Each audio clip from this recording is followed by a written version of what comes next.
What's up, YouTube? I'm back. Another Ford 2010 Focus. Another problem. This time we have overheating problem. I just got it to the shop. Reservoir is full. I think the customer had some coolant, I think. Looks like.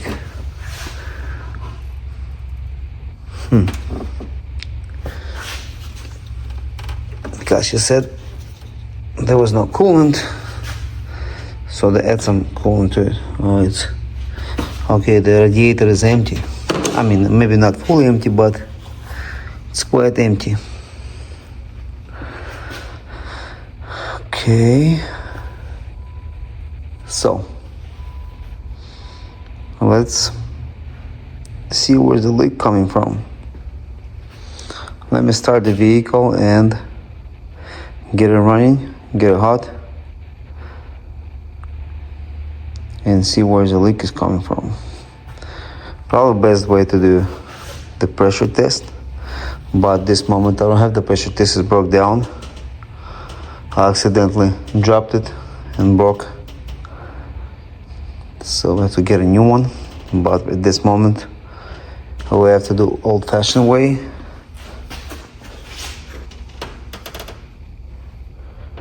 The old-fashioned way, get it running, get it hot, let the pressure build up, and we'll see where the leak is coming from. Before I got the vehicle running, look at this, guys. I think I already found the problem. It's all, I don't know if you can see it good, but it's all, you can tell there's a coolant there, leaked before. So it is coming from here for sure. To get to here, we have to take the battery off, AC, air filter box, just take everything out and see what's wrong there, why it's leaking there, before we even take, I don't want to get the car hot, because everything looks really clean and dry. It on front looks really nice and clean and dry. I don't see any leaks around here, so the only one thing I would think of, it's gonna be there for sure. So let's take it off and check what's going on. So first we're gonna do, disconnect the battery, remove the air filter box, and probably remove the ACM and put it to the side. Maybe we just can, we'll see. Let's get the filter box off first. We're gonna lose these two bolts, this bolt, loosen this bolt, lose this, unscrew them totally. Okay, after you remove the battery, there's the 3 bolts, 13 millimeter, 1, 2, and 3, and there's a wire holding here. So to remove the tray, battery tray, let's remove the battery tray. Here I have specific clamps, they're not removable, I don't know why. You can remove them, but it's gonna be hard to put them back on together, so we're gonna remove it here at this end. So, to remove this line right here, you just push to the side and lift it up like this. Okay, next let's remove the vacuum line right here. Let's remove on this end. Let's remove here.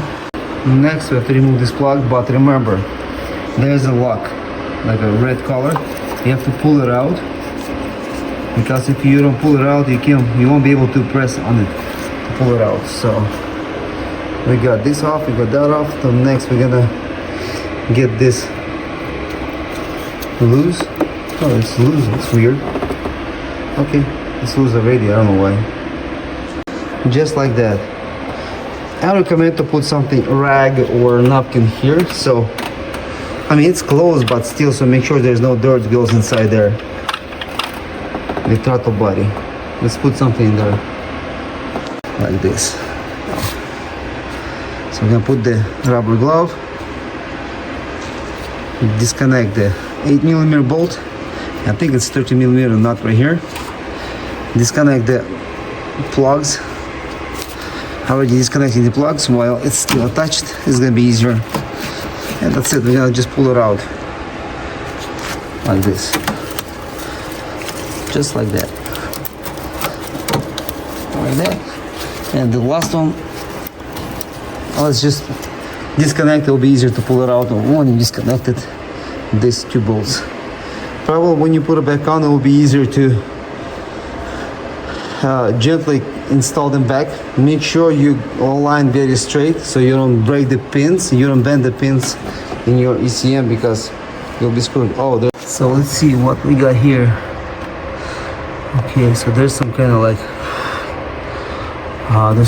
a plastic housing. I see one 8mm. There should be a couple more. Okay, let me remove the first and I'll tell you how many bolts is there to remove the housing. Let me probably remove the clamps. And let me put I think this housing is broken maybe. Something is here broken, I'm not sure what. I'm gonna remove this housing, the plastic housing right there. There's the two lines. There's a one. It's like some kind of connector between, so it's like an adapter between the big hose to the smaller hose. I think it's cracked there or broken there because it's all covered with coolant. So let's do this. There's a couple bolts on top right there. You have to remove that, like a metal bracket on top of it, the plastic housing. There's 7mm, so you have to remove those two first. Sorry guys, there's a three. There's another one right there in the front too. So there's a 3 bolts, not one 7mm. So we got the hoses off. Barely any coolant came off. So let's get this housing off and inspect the housing because I think the housing is cracked. I have a bad feeling about this housing right there. So we have 1, 2, and 2 more on the bottom. There's 1 and there's a 2. So I have 4 bolts, 10mm. Okay guys, I inspect this part and you can see right here it's broken. It's like the seat for the gasket cracked from inside. So what happened when the pressure builds up, it will pull gasket inside and the coolant will be coming from this area pushing up. So I have to get a new housing for this 3 lines. I think it's the one for the heater, and this is for the radiator, connects with the other heater line, I believe. So yeah, there's a 2 heaters. No, it's actually one goes to the thermostat. This one goes to the radiator, the big one, and the small one goes to the heater. So let's go to the store and get the new housing. I hope they have aluminum one. That'll be nice if they do. Okay, so I have the new housing right here.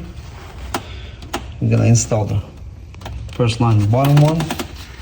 After the bottom one is installed, we will twist it like this, like this. Yep, I'm gonna twist it first before we put the clamp. Because after you put the clamp, it will be hard to maneuver with the pipe because you don't want to twist the pipe, so it will kind of like turn the pipe. So after you twist the pipe, twist them in the housing properly, the way you need to be, like this, then we can install the clamp properly. So let's do it. Okay, we installed the new housing. We tied it. I recommend to tie it like cross way.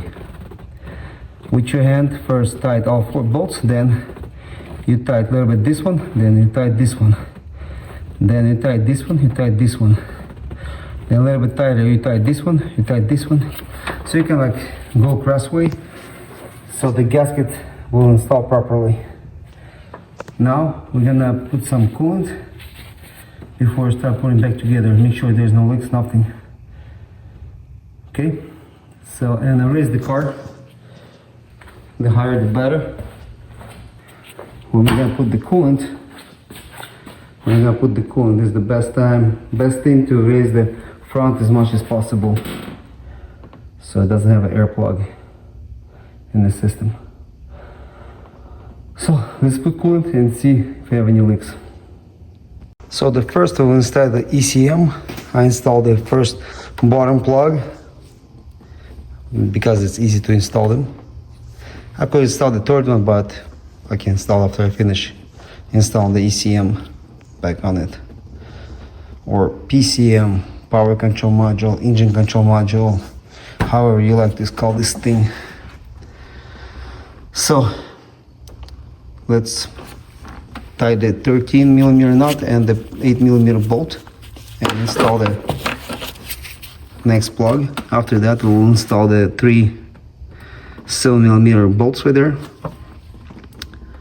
and put back together battery and the fuse box. I mean not the fuse, okay, filter box, sorry.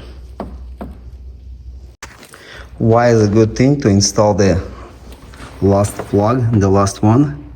Because it will be much easier for you to work around here to tie those 7mm bolts.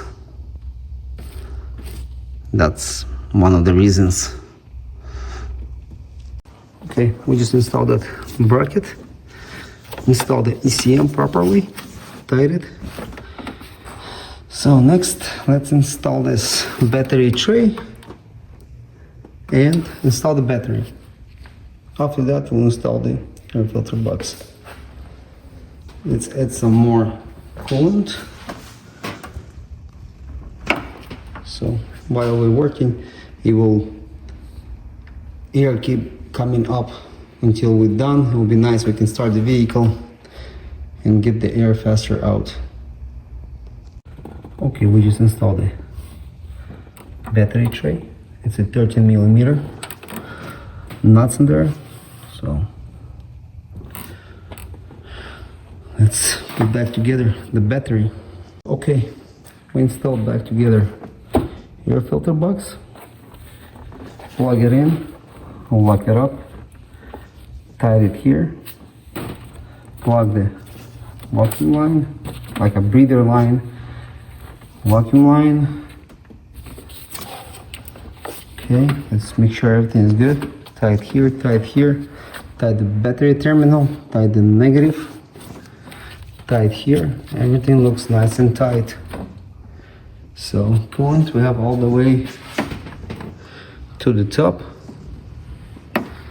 So let's get it running and get the water heater, I mean not water, the heater inside the vehicle. Let's get it to the high and hot position, blow into your face and the legs. Let's do this. We have to wait until you feel the hot air coming through the heater. So after it comes to the heater, more likely the air bubble is gone. We're gonna check the radiator hose, the upper one, the bottom one, radiator, make sure everything is the same temperature. If everything is good, the same temperature, then we can check the coolant reservoir here and let's get it running. Let's get it for a test drive, see, make sure it's not overheating. Let's do this. Oh, one more thing. When you get your vehicle running, make sure you open your garage door open, so you don't breathe with the carbon monoxide with vehicle running inside the garage.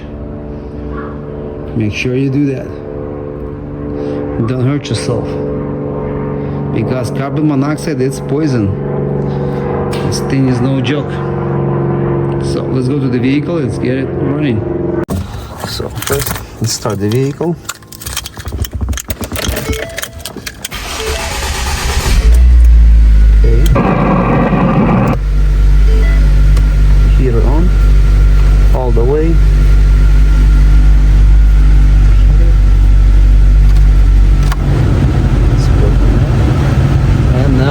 let's wait until the temperature goes up and you can feel the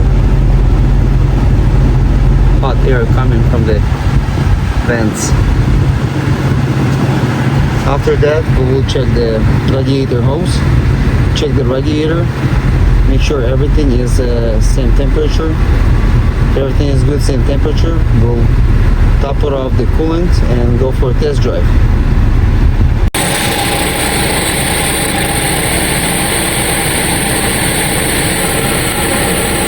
Looks like we have a little bit of air in the system. You see those bubbles? That's the air coming out from the system. That's good. We want the air to be gone.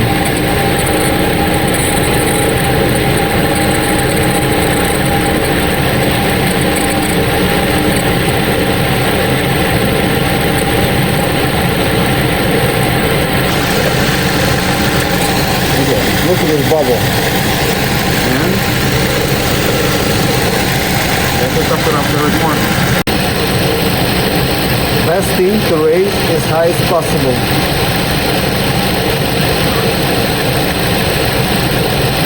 The nose of the vehicle or park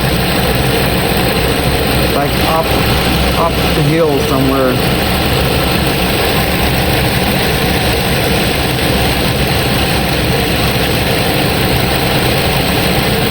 Okay, it looks like the air is out of the system. No more air plug in the system. Shouldn't be no more air plug in the system. But first, I'm gonna go for a spin in the city, on a highway. Drive around. Make sure it's not overheating. Everything is good. If everything is good, no overheating, I'm gonna take it to the customer, and we call this good. So if you have an overheating problem, let's say like you have some kind of coolant leaking from this area on the driver's side, more likely that's your housing, or it's cracked, or the gasket got broken like on mine, the one I'm working on right now. Thank you for watching. But before I finish my video, let's go for a test drive and see if everything works good. Okay guys, I've been doing test drive, driving back and forth on the freeway in the city. Everything is good, no overheating, no problems at all. So problem is fixed. Thank you for watching. Please subscribe my channel, hit the like button. If you have any comments, feel free to write me a comment. I will reply to you. If you have any questions, I'll try to answer them with the best knowledge I have. Thank you so much for watching. Please share my channel, subscribe. See you guys in the next video.